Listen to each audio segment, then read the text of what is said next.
In today's brief video, I want to answer a question that I get asked all the time as an ex-weed smoker, and that is, will I ever smoke weed again?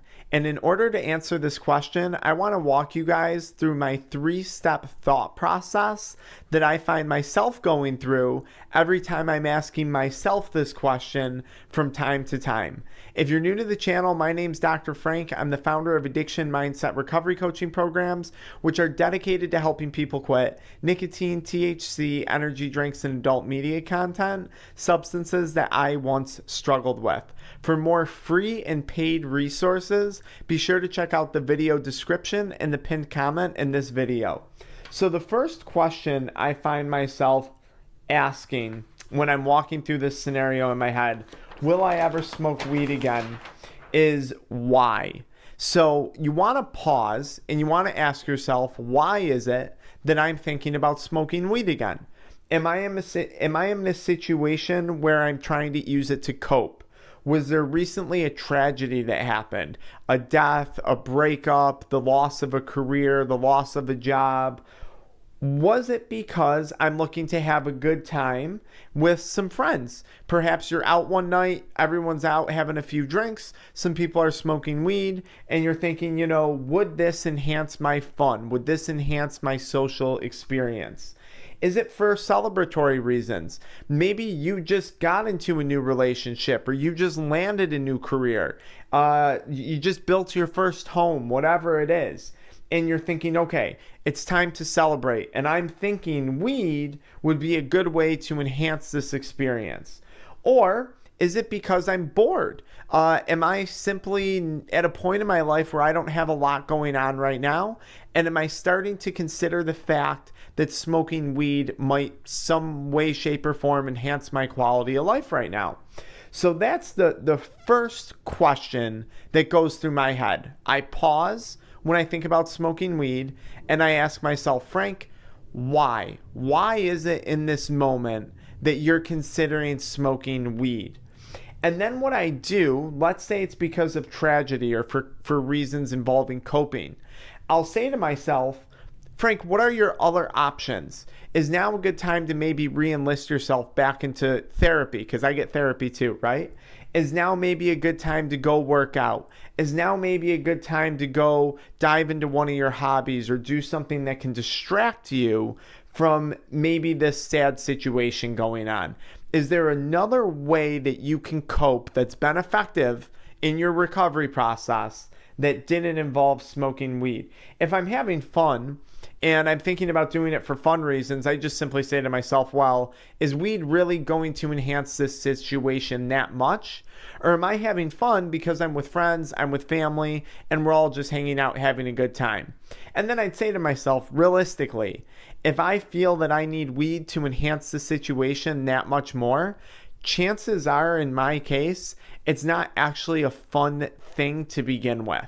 So I should probably leave because I'm probably wasting my time with that group of people or that event if I'm not actually enjoying myself. Now, if it's in reason for celebration, I'll say, is there another way I can celebrate? And is weed really going to be the reward that I think it is, which I'm going to talk about more in a minute. And lastly, if I'm bored, this is where I'll sit down and say, Frank, why is it that you're bored? Is there something else you should be working on or that you want to be working on? Are you at a point in life right now where you don't have that next goal set? And that's where I start to look into other options. So first thing, ask yourself, why is it that you're thinking about smoking weed again? Now, going on to the second thing here, what is the gain? So I have to ask myself, what am I going to gain by smoking weed again? Is it for a fun experience? Maybe a social setting? Is it an escape? Is weed going to allow me to escape from something? Is there a perceived health benefit? Do I feel that it's going to relieve stress or depression or anxiety? Is it for social reasons? Again, as I mentioned earlier. So first I have to identify why it is I want to smoke weed again. And then I have to identify what the perceived gain of smoking weed is going to be. And it's really important that you do this step, even though it may sound counterproductive. Like, Frank, aren't you talking yourself into smoking by convincing yourself it's fun or it's an escape or there's some health benefits? Well, I would tell you, hold on, because you got to go to the third step. The third step is where I ask myself, what is the risk or potential loss at this point in my life right now if I were to smoke weed again? And the most obvious risk in my case is someone who's an ex-weed addict would be addiction.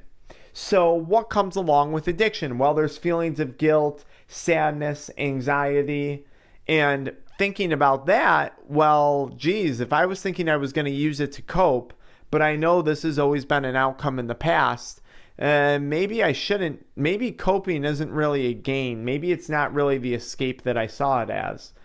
Feelings of regret, money that I'm spending on it.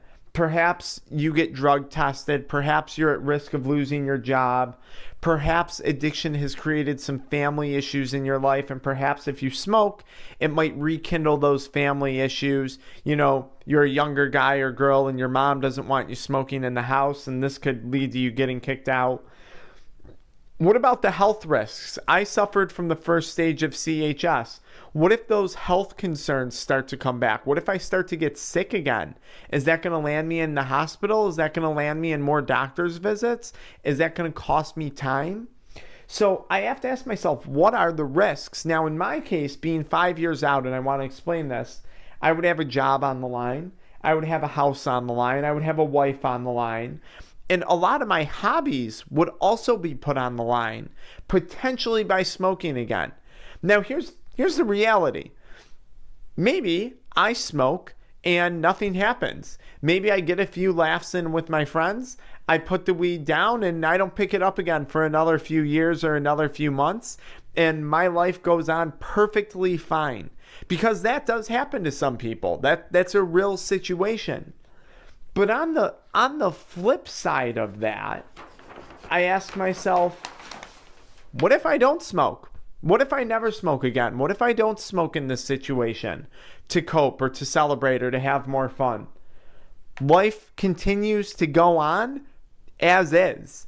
And to be entirely honest with you, right now, 5 years into my sobriety, looking at things from an outsider's point of view and from an inside point of view, I guess I should say, rather, why would I want to interrupt the positive momentum that I've built?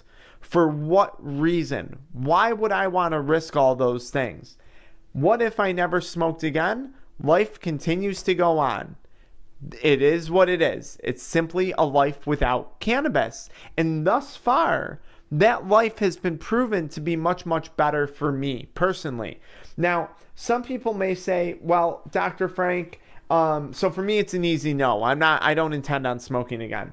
Some people might say, Dr. Frank, I've quit, but my life hasn't improved. I didn't get a job. I didn't get a house. I'm not in a relationship.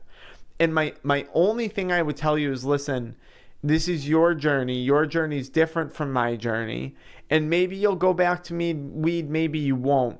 But this life that I've created is 5+ years in the making. So I would say don't sell yourself short. You know, I had 9 years of addiction.